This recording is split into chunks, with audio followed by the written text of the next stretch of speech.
Recently, I had a live stream where a user had an idea of something that I've been working on and piecing together some information now for quite some time when it comes to Monolith Soft. Now, if you look up PlayerEssence, Monolith Soft, new IP, you'll definitely see videos that I've talked about this in the past, and I've tried to piece together exactly what is going on with this new game. But there was a user in my live stream recently that talked about this, and he stated that he felt that the next new IP from Monolith Soft is probably going to be a launch year or launch title for the next Nintendo Switch, the next gen Nintendo Switch. And that is something that I kind of had in the back of my mind for quite some time. And it was almost like a light bulb when everything was starting to kind of come together. And there is a ton of evidence that supports that theory right there, considering where Xenoblade Chronicles 3 is right now, what Monolith Soft has said in the past, what they even stated when they put out that information about this supposed new IP, and so much more. So we're gonna go ahead and get into all of that and break down why this is probably going to be a thing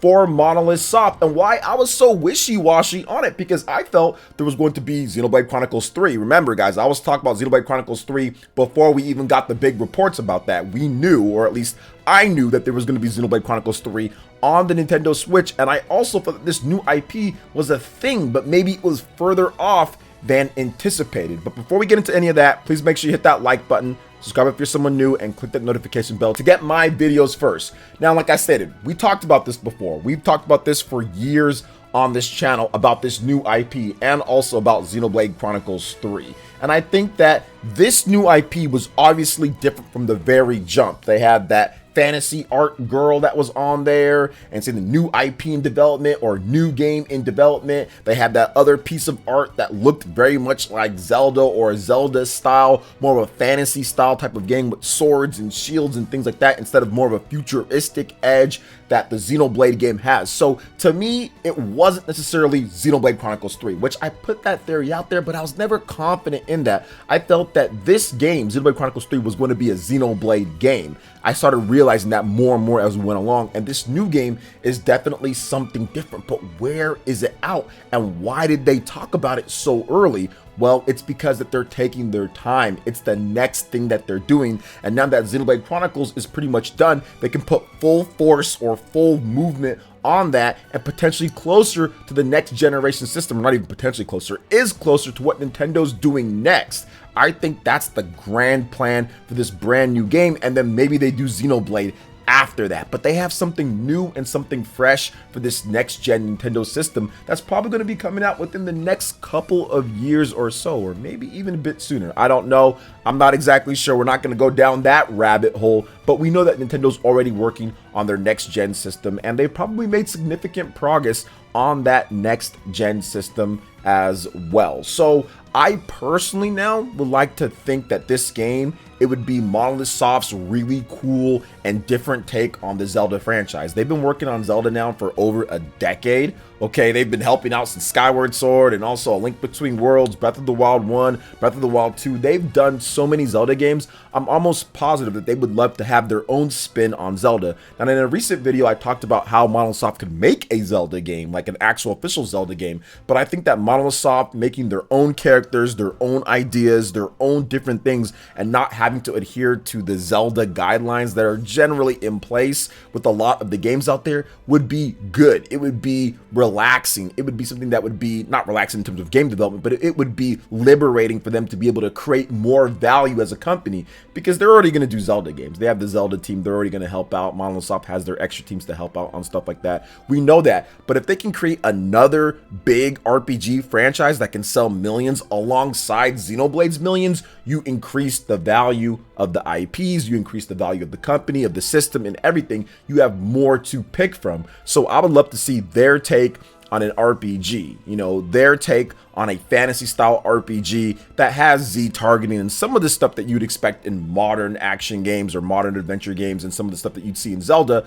but not copying Zelda and not copying Xenoblade either, but their take on a fantasy themed RPG, open world or open-ended. I think that would be absolutely fantastic and something that people would love to see on the Nintendo Switch. Now, if you look at it, they did something very similar with Xenoblade Chronicles 2 when it comes to launching on the next gen system and something new. Xenoblade Chronicles X was their big game that they've been working on pretty much all of the Wii U generation. They started working on Xenoblade Chronicles X, like it was like right after Xenoblade Chronicles was done. They started working on it. So it took them quite some time because the game launched in 2015. They took all that time to get it done, but even right after that, they knew that they wanted to have something at the launch of Nintendo's new system, so they had the little Splinter team kind of come off with about 40 people or so to make Xenoblade Chronicles 2 and Xenoblade Chronicles 2 Torn of the Golden Country, which is why that game technically isn't quite as sound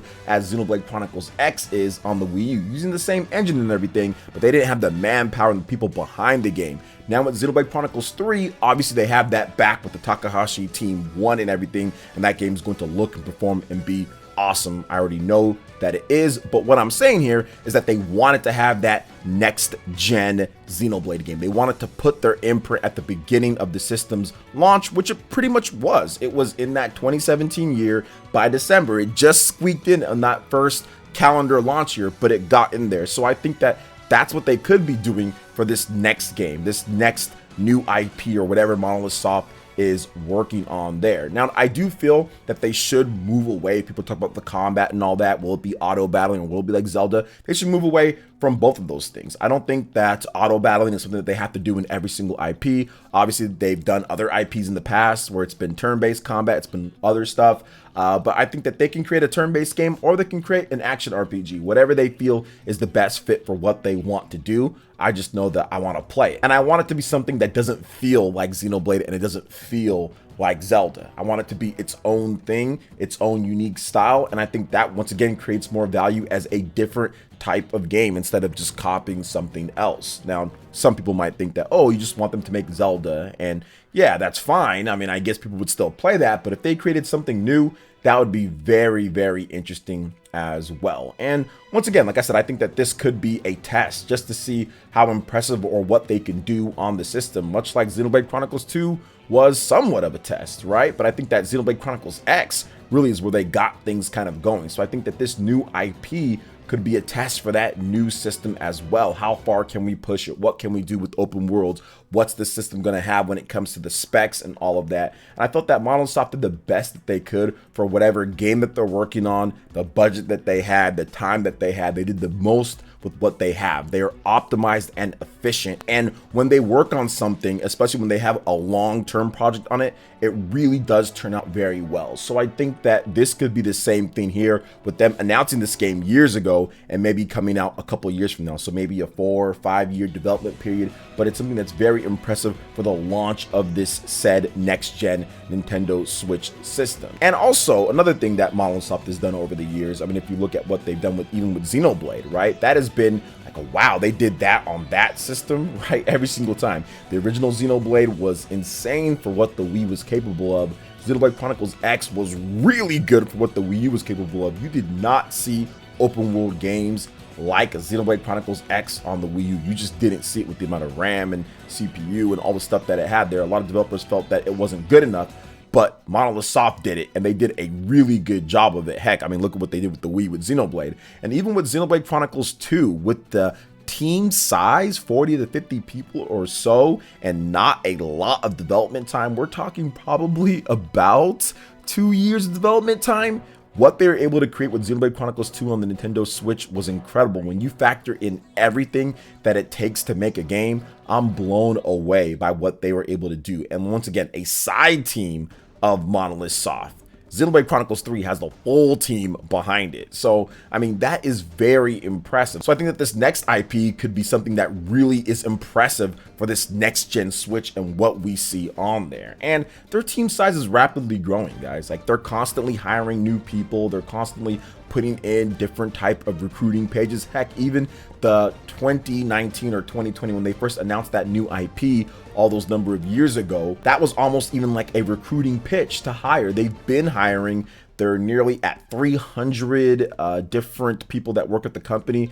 their manpower, woman power, all that is right up there. They're getting up there with their size and everything. So to me, that's also a little bit of a pitch with this next gen. Is like, hey, come work on something new, come work on something that's exciting. We're growing all the time, we're hiring, we want the best type of developers and people to work at this company. But I think that another thing that makes a lot of sense too for this, which can be applied to a lot of different things that Nintendo's doing, but the huge $1 billion+ investment, about the billion that they invested, well, what are you investing that in? It's not just going to be all smaller games and indie type of titles. That's going to be in big games. Nintendo's shown that they've put a lot of investment into Monolith Soft in the past. They've put millions of dollars and lots of budgets into Monolith Soft's games. In terms of Xenoblade Chronicles 3, look at the scope and scale of that game. Xenoblade Chronicles X, they gave them special edition money and revenue and advertising. There was TV commercials. They also had the Torna. They gave them money for that, the expansion. You know, so it's not like Nintendo hasn't been throwing money at them before. And with that $1 billion investment that Nintendo talked about at their investors meeting, you'd have to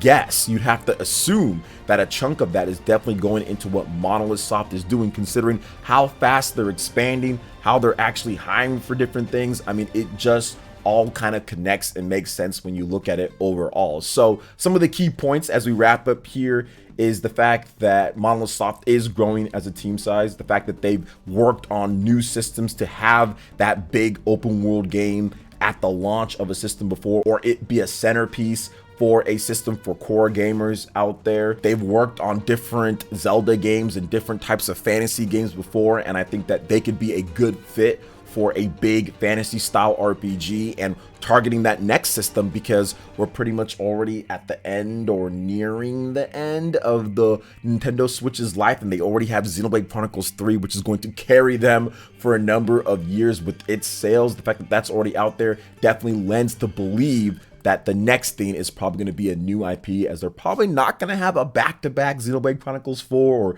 put a small team together to do that for the next system. It's probably going to be something more in-depth, considering their team size now compared to their team size back in 2015, 2016, 2017. They've pretty much doubled plus since then. So I think that everything's kind of all falling in. The pieces are all there. The puzzle's starting to come together on what Monolith Soft is going to do next, even after Xenoblade. And we still haven't even got Xeno 3, which is going to be absolutely incredible. But it brings everything to pretty much a close with the Xenoblade saga, so they can move on and maybe come back to it later or start up a whole different thing. But I think this is exactly the time. It is the time that it's needed to make something new, and it's probably going to launch with that next gen Nintendo Switch, or maybe even a cross-gen game, but I'm guessing that it's going to be marketed as one of the games to pick up the next gen Nintendo Switch for. So what are your thoughts when it comes to what I have to say here on Monolith Soft's brand new IP and what I think this is going to be? Let me know your thoughts in the comment section below. All right, guys, that wraps it up for this video here. Thank you so much for watching. I do appreciate it. Please make sure you hit that like button, subscribe if you're someone new, click that notification bell. We will see you for the next video. Peace.